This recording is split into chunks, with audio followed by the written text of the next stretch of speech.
All right, so I'm back here with another XTOOL review. And this one here is going to be, I've already done this one. I think if you've seen my videos, you've seen I have taken a look at the Advancer AD20. Now what they've done is made an Advancer AD20 Pro. And the only difference, the box looks just the same, as that the Pro version will allow you to turn off a check engine light. And it is an all systems scanner as well. You know, and it still has all the other features like miles per hour, GPS location, trip, gas mileage uses, and all that sorts of thing packed into this one unit. Now, the price on the XA20, the base version, is about $30 when using it. Has a 20% coupon. But the the AD20 Pro usually is around $80, but right now with a 30% coupon. So you check my link in the description. You can go straight to Amazon and check that out. So that'll bring the price down to about $56. Then you would need to include tax in that. So again, by looking at the box, you can't tell the difference. They look just the same, but if you look here on the side here, this one here says Advancer AD20. This one says Advancer AD20 Pro. So with that said, I'm eager to check this out. So let's go ahead and jump into one of my vehicles here, and we're going to check this thing out. But first, before I do that, just let me open the box and just show you how small this thing is here. I got to get this little piece of tape here off. All right. So they're going to look pretty much just alike, is my guess. This is the Pro here. This is the one we're going to take a look at, which again, I can say that for either one. They look just alike. Oh, except for this one has clear. Probably doesn't. You could be clear or white, probably depending on whichever one you get. But anyway, the one in the clear is a 20 and the Pro, and this is the AD20 base model. And if you look how small that is, that's pretty, small. You can tuck it away in your pocket or anything. Just for comparison here, I have a penny right here, and as you see, it's quite small. It's quite small, so it packs a lot of features. Again, you can turn off check engine lights with this thing. You can scan all systems in the car, and you still get all the benefits you get from the base model, which is, monitoring gas mileage, monitoring trip locations, monitoring driving habits, and so on and so forth. And we will take a look at that right now. All right, so we're inside of the car now. And as you can see up top, it says Advancer AD20. This is the Pro Edition. Now again, let's just quickly go through all the bells and whistles first before we get to what makes this different from the base Advancer AD20. You're gonna get, for example, if you look at the bottom where it says trip data. If you, and again, this is data from my AD20 base model, but it's just to show you that you can check these trip, you can keep account of that. Like for example, your fuel remaining. Say if you have a car that, you're questioning the accuracy of your fuel economy, you can kind of look at, see how, use that fuel remaining versus how many miles you've actually driven, verify that. Or if your fuel hand doesn't work, and you can also, over here on the left, it says mile per gallon estimated fuel consumption. So you kind of got a couple of ways you can compare to your existing vehicle. And also it tells you above that total miles that you've used the thing this month. And again, I haven't used this thing here. That's why it's showing just dotted lines. So if you hit more right below where you see 56.86, this is where you would go. For example, if you had some trip data, for example, if you hit the two little arrows over to the right side, you can kind of scroll through months and days and that sort of thing. And let's see here. If we go here and hit confirm, for example, see that showed all my data from February that I used in the past for me testing the AD20 unit. All right, so let's go back here.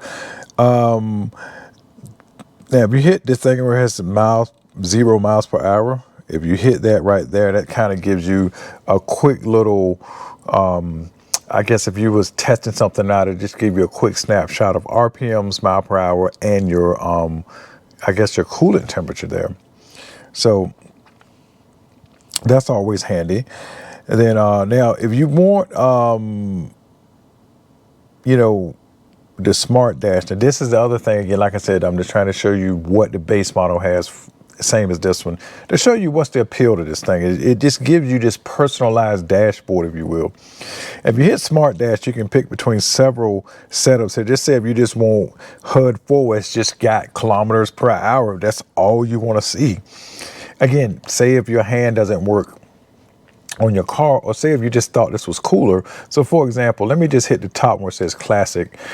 On your screen, on the screen I'm capturing, it may show it in portrait mode, but if you look at it here in the landscape mode, it shows you coolant temperature, pressure intake, intake pressure, intake temperature, and so on and so forth. Lots of things, engine load, voltage, accumulated miles. Just imagine if you had this sitting right here, or if you just took it and just laid it right here on your thing right here and just was driving with it like this.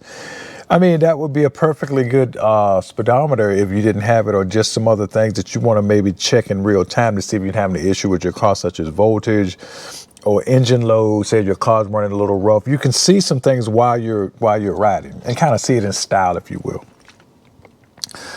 All right, so let's go back.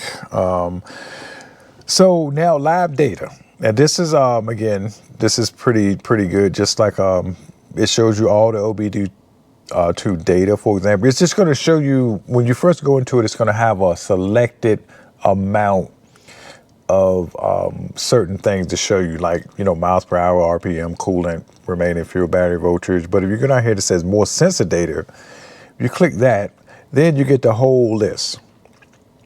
So again, this thing is pretty good. And because it has everything you need. And again, for the price, this is, I think this is one of the harder ones to beat given the price and all the bells and whistles that you actually do get. So now, what happens is that now this is pretty good.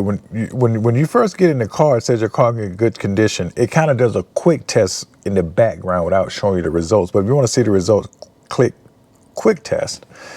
What'll happen is it'll go through and it'll check certain health items in your car: battery voltage, coolant temperature, engine load. It just checks certain things, and just to say, hey, what's going on here?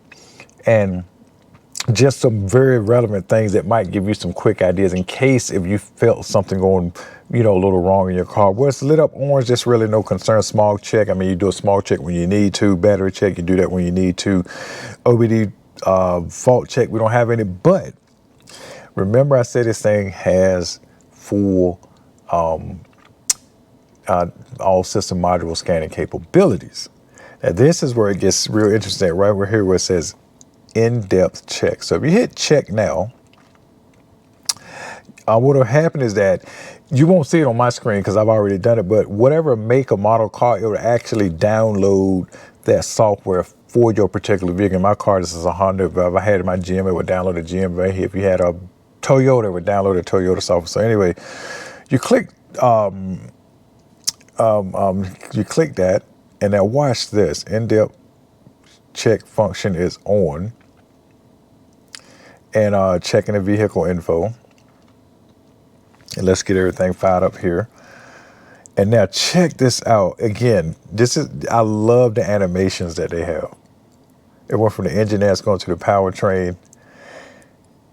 I gotta say, something has got to be said for the visual appeal to this app. I gotta say, it looks pleasing to the eye. The white with the particular blue that they have, then the actual 3D visualizations.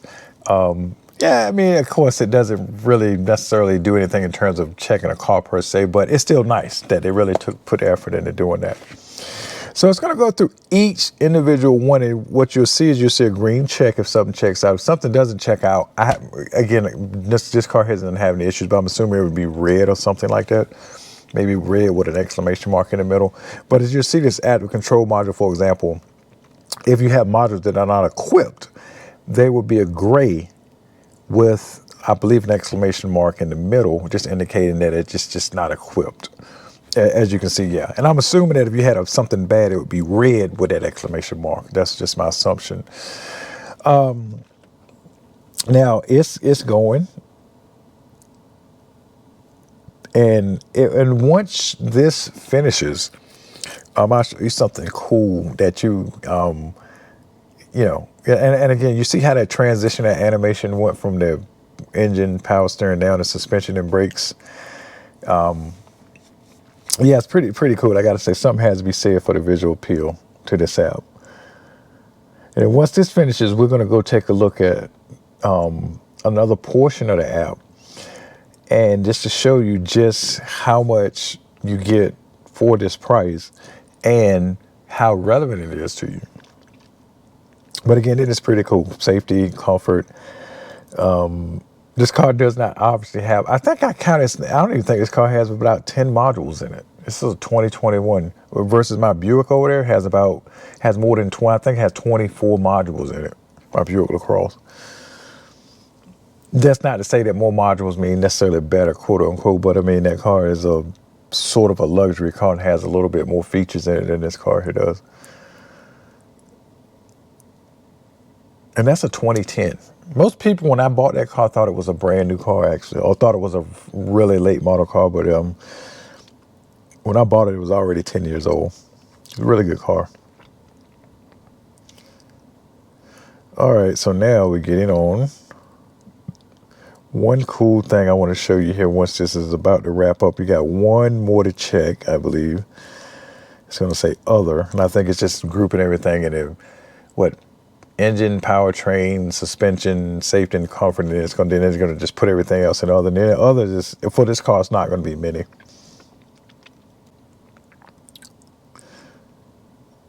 CAN gateway. I wonder if this car got a gateway on it. I don't think so. But then again, it might. I don't know this car. I've not had to do anything to this car because it doesn't really have any.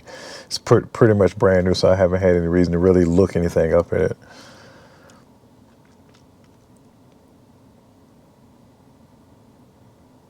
Body control, body electrical. Okay, that makes sense, yeah. All right, so we're winding on down here. So now no faults found. But what's the cool thing is that if you scroll right or left, it scrolls back through them and it plays the animation. I thought it's just pretty cool. So if you really wanted to take a look at that animation again, I got to say, that's pretty awesome. All right, so no faults found. That's how you would do that. All right, so let's scratch back here. So now we're going to go down to the bottom of the software, and now here where it says Application Center. So if you click Application Center, you got a lot of things here. This says shortcuts. You probably can edit this shortcut to do certain things. So let's just hit edit and see what you can do here. Yeah, you can add stuff up to shortcuts and things like that. So let's just hit complete to get back out of here. But what I want to show you is that you got a trip management, ODB2 function. Maintenance light reset is actually can reset oil lights, for example. It can't set a whole lot of maintenance items, but it can set some, but that's still a bonus. It's still something. Performance test, this is pretty good. Let's click that. I'm assuming you can do a 0 to 60 acceleration on this, because I know I'd have another scan tool you can do that, but that's cool. You can do a performance test. So your car, and up here on the right, it looks like I have a little I'm trying to click it. Yeah, well, you can keep your records here and go back and refer to them. So in case if you're doing something to your car, like trying to upgrade something, you can track your performance throughout that upgrade or throughout that fix to see, are you getting back your power, for example. All right, so let's go back here. Mode 6 data, always good. This is typical stuff you really would need for if you're really serious about diagnosing something. Meal status. I'm assuming this is where you would turn the light off here. There's no nothing here, because here it says running timer after cleared fault. So I'm assuming if you had a light, it would be either in here or maybe inside the powertrain. I wouldn't know, but either way, it should be obvious how to turn it off. You can also do a battery check, because the reason why I'm not clicking some of these, because it goes kind of into the test for that. I'm gonna just click it and then it'll just say start testing. So you can do a battery check with this thing. So that's pretty cool. So not only there's not a lot of scan tools, you can actually do a battery check.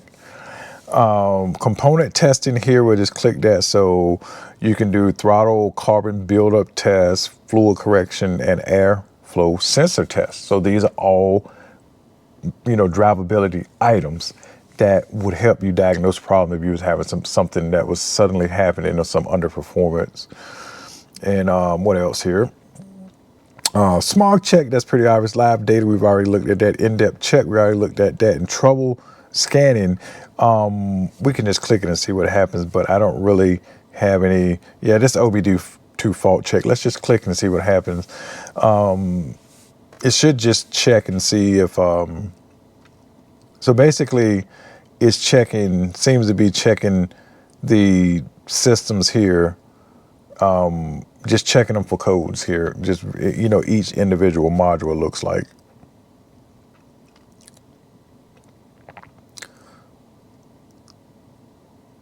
So all in all, if you think about what you get here for, I think less than $60. So what you add tax to, just say around $60. This here is one of I think the best bangs for your buck. If you just want something small, if you just want to get something with some added features that this thing has, and something that really will help you actually diagnose a problem. This thing here actually will diagnose, you can diagnose some problems with this. Of course, it's not bidirectional. There's a lot of scan tools out here that's not bidirectional, but a lot of times, you know, I ain't gonna say a lot of times, I mean, quite often you don't really necessarily need bidirectional controls to diagnose stuff. Bidirectional controls just make stuff a lot easier to diagnose. So anyway, that's the AD20 Pro edition. It gets my recommendation, and if you want to check it out, there is a link in the description if you want to help the channel out. It's affiliate link to Amazon, and right now this thing has 30% off. And you guys let me know in the comments what if you have it or thinking about it. Just write a question in the comment if you got anything about it, and I'll see what I can look up for you. Appreciate you watching.